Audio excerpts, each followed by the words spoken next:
In order to go through these steps, I do recommend that you have Wi-Fi and that you have the remote control handy. With that being said, all you want to do is take your remote control and arrow over to the right.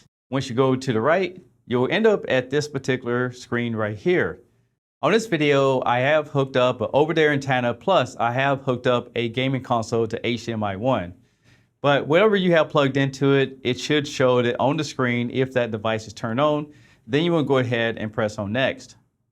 This is where you can select your Wi-Fi, but if you have a Ethernet plugged into the back, that'll be fine as well. Once you enter your Wi-Fi password, you can show your password to make sure it's right.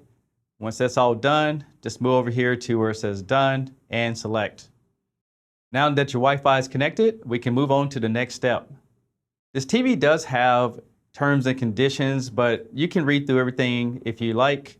But I will tell you, if you plan on download applications or anything like that in the future, you need to check off this box. So I'll just go ahead and do it now.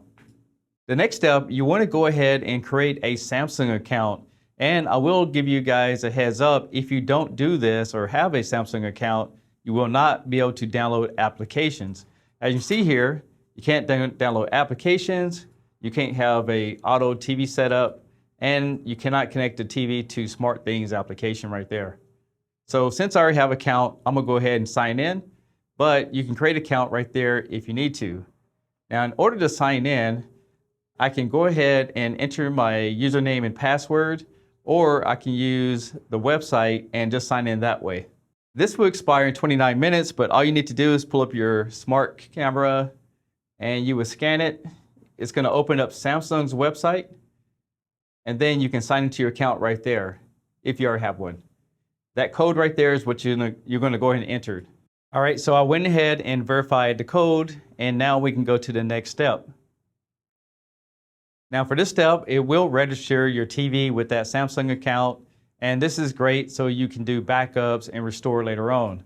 The next thing you can do is set up your voice assistant. So you have Bixby, Amazon Alexa, and you have Google Assistant. So we're not going to do that now, but what you would do is just click on it, and it will walk you through the steps on how to do it. So we'll just choose that for later. Now on this screen is where you can back up your data. And this is handy if you decide to factory reset your television, you can restore it from this backup.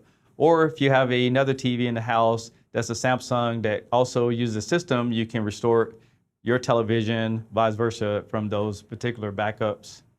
Now this gives you an idea of the backups of the TVs that I have on this account. So I can go ahead and restore it from any of those, but I'm not going to do that. So we're going to just skip this for now. Now this TV has a feature called Samsung Plus. What you want to do is enter your zip code. I'll just make up one right here. And this is going to set up the TV guide so you can get some of the channels that's local, but it'll at least know where you live at, for the other TV guide for the over-the-air channels, which I have here. You can see it in the background, the TV did scan and it did find 16 channels that I can use. Plus, there's 217 Samsung TV Plus channels as well. As far as the gaming console, it did find my Xbox right there. So we can go ahead and hit next if everything is verified. Now this gives you a summary of everything hooked up. You can see the over-the-air cable, the HDMI, I'm connected to Wi-Fi, and I'm logged into my account.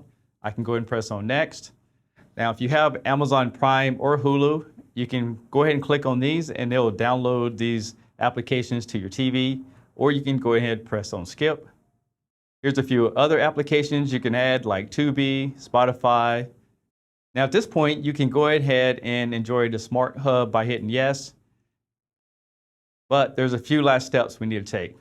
Well, first of all, if you have a Samsung smart device, you can download the SmartThings application.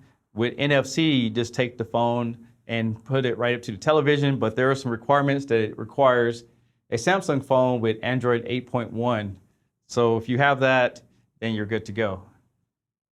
The next thing you can do is just test your remote control, and now you're all set up with your basic settings and you can start using your television.